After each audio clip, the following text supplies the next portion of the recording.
March 2026, the strike that was supposed to end the war may have guaranteed it.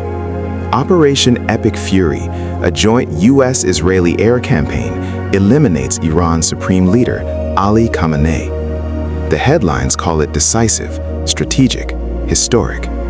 But within hours, missiles launch from western Iran. Drones flood Gulf airspace. U.S. installations across the region brace for impact. Oil markets spike. The assumption was simple. Remove the head, the body collapses. That assumption may have been wrong. This isn't just about strategy. It's about systems built to survive decapitation. The tension didn't start in 2026. It traces back to the 1979 revolution. The Shah falls, the Islamic Republic rises. U.S.-Iran relations freeze into hostility. The 1980-88 Iran-Iraq War hardens Iran's doctrine: never rely on centralized command again. Israel strikes nuclear infrastructure. Iran responds with mass drone and missile barrages. Instead of a contained exchange, escalation becomes layered. By late 2025, missile stockpiles expand significantly. Drone production scales. Proxy networks activate across Lebanon, Iraq, Syria, and Yemen. This is not improvisation, it's preparation. Iran's Islamic Revolutionary Guard Corps, doesn't operate like a conventional army. Its doctrine is decentralization. Often described by analysts as a mosaic defense, the idea is simple: divide command geographically, pre-authorize retaliation, store sealed operational plans, assume leadership loss. Each province functions semi-autonomously. If Tehran goes silent, units execute predefined responses. Drones like the Shahed series are cheap relative to Western interceptors.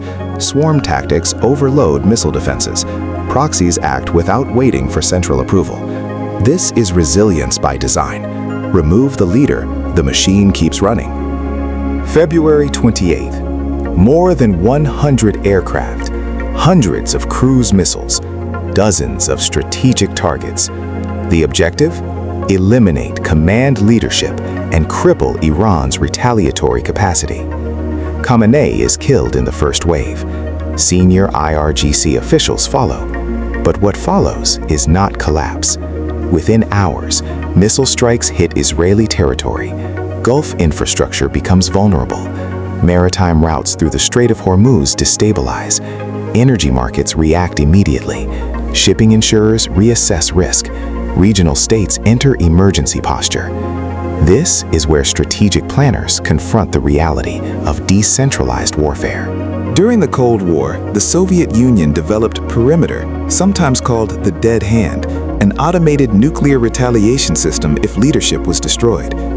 Iran's system isn't nuclear automation, but the structural logic is similar. Assume decapitation, build autonomous retaliation capacity, ensure continuity without central command.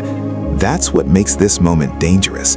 There may be no single person left who can halt escalation quickly. After the strike, Washington expects shock. Instead, it faces silence. You can't negotiate with a fragmented structure. You can't call a centralized authority that no longer exists in the same way. Even if factions inside Tehran want de-escalation, hardline networks within the IRGC may continue operations independently. Strategically, this is the cost of full decapitation strikes. You eliminate decision makers, including the ones capable of compromise. The Strait of Hormuz carries roughly 1/5 of globally traded oil. Disruption doesn't require total closure, it requires uncertainty. Markets price risk immediately. Oil futures surge, insurance premiums spike, European LNG supply tightens, fuel prices climb.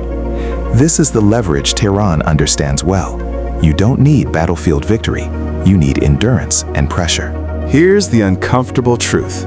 Leadership removal does not equal systemic collapse. Modern asymmetric states disperse authority, harden infrastructure, pre-plan retaliation, integrate proxies. If this conflict stabilizes, it won't be because of decisive air power. It will be because back channels reopen. If it escalates, it won't be because of chaos.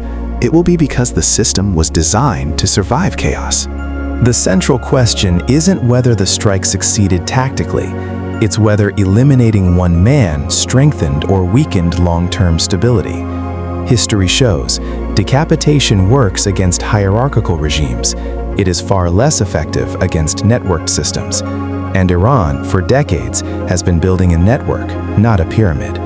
The shadow may be gone. The structure remains.